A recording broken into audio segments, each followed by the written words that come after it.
Hello everyone! Ako nga pala si Johnny sa Chinese EdTech. So, ang topic ko is elements of jazz. So, meron tayong apat na elements of jazz. Ito na yung syncopated rhythm, insolution, improvisation, and low center of the gravity, and high level of energy. So, proceed tayo sa number 1. A common characteristics of the jazz music that was adapted to jazz dance in the early 20th century and has reunited significant characteristic. So, ang syncopated rhythm ay yung galaw na sumusunod sa hindi pantay o mabilis na beat sa musika. Sa jazz music, madalas itong off-beat o hindi karaniwang diin na ritmo at ini-adapt ito sa jazz dance para maging mas dynamic ang galaw. Example, kung ang musika ay 1, 2, 3, 4, sa jazz madalas ay diin ay nasa 1 and 2.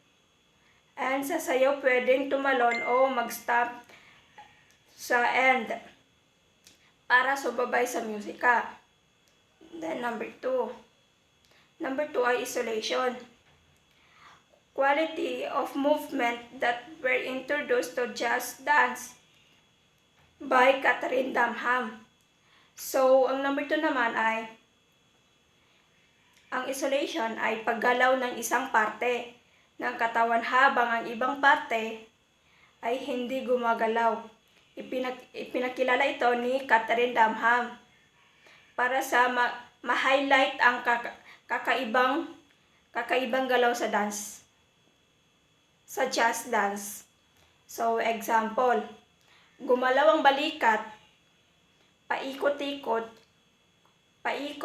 shoulder rolls, habang steady ang katawan. O gumiling ang balakang, hip-hop moves na naman yon habang nakatayo ang mga kamay sa gilid. So, number 3. Improvisation. So, ang improvisation naman ay important elements in early form of jazz dance as it an important elements of jazz music. So, ang number 3 is ang improvisation ay ang paglikha ng mga galaw na hindi nakaplano, parang freestyle siya. Freestyle na dancing good, tapos pero dapat tumutugma sa musika. Ang jazz music kasi ay malikhain din kaya ini-copyright ito sa jazz dance. For example, habang tumutugtog ang jazz band, pwede mong improvise ang dancer tulad na bilang sa pagsayaw ng mabilis o na kick o body. So, wave kapag narinig niya ang trumpet ng tumutunog. So, number 3 is low center of gravity and high level of energy. So, ang number 3 naman ay other important identifying characteristic of the jazz dance. So, number 4 pala yun. Ang number 4 ay sa jazz dance ay madalas ang galaw mahaba, ang center ng bigat, low center of gravity. So, tulad ng pagbagsak ng pag-slide at mataas na enerhiya ay mas grounded ito kumpara sa ibang sayaw. Para sa ballet na may mataas na paggalaw, for example, mag-slide pababa na parang squat habang mabilis ang galaw ng paa. Tapos tumalon ng mataas kasabay na energetic na music. So, next is lesson 3 and 4, basic jazz dance step. So, jazz square. This iconic move consists of the few basic walking steps but but dance is the particular order. So, meron tayong apat na step forward on the right or left foot. Number 2 is cross the other foot over the first foot. And number 3 is step back the first foot. And number 4, bring the feet side by side. So, adjust square is often done of the same attitude in the upper body. So, accenting the motion just square can be executed groupings of 2 or more repeated on the same side. So, Tagalog natin. So, ang just square ay isang sikat na simpleng galaw sa just dance para itong basic na paglalakad pero may pattern siya.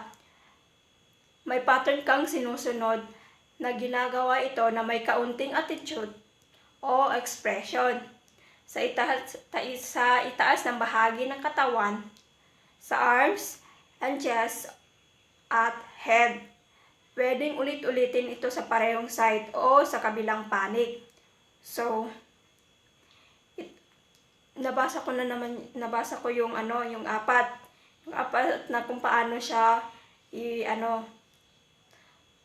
So,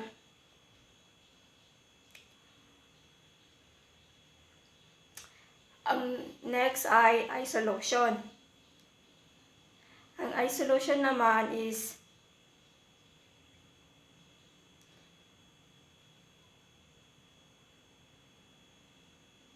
one of the key skill for the any just dance. The dancer is the to able to move part of the body individually. So, four hands and after extremities, this is the pretty easy, but the master just, you need to be able to isolate the chest and hips.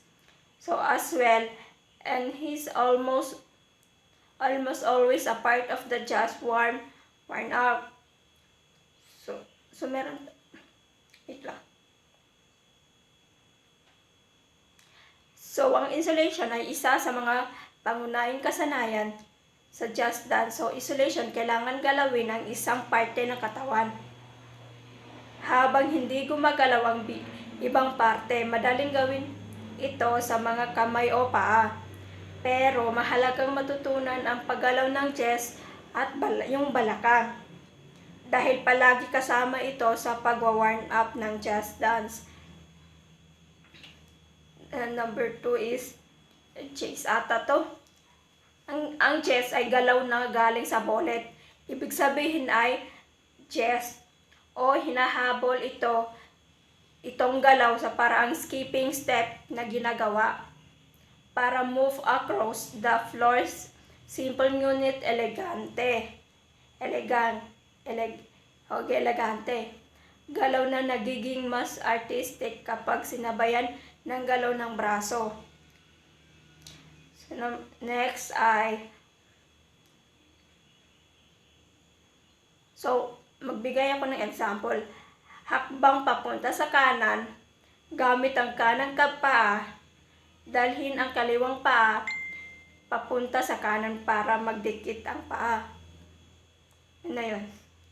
And next is just layout. So, ang just layout ay isang dramatic na iconic na galaw sa just dance.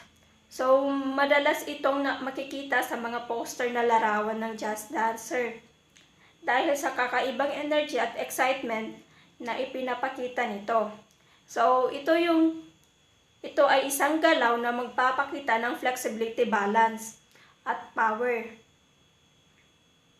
So, next ay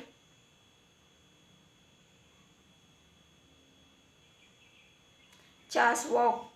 So, hindi ko na siya basahin ha. Diretso explain ko na lang. So, ang just walk ay isang galaw kung saan makita ang improvisation o sa sariling estilo ng dancer. So, isa itong unique na bahagi sa just dance dahil ibinibigay nito ng espasyo ang bawat dancer para ipakita ang kanilang individual expression. Kahit pareho ang base ng step and just walk, ay nagiging kaiba depende sa personal na damdamin ng dance at musika.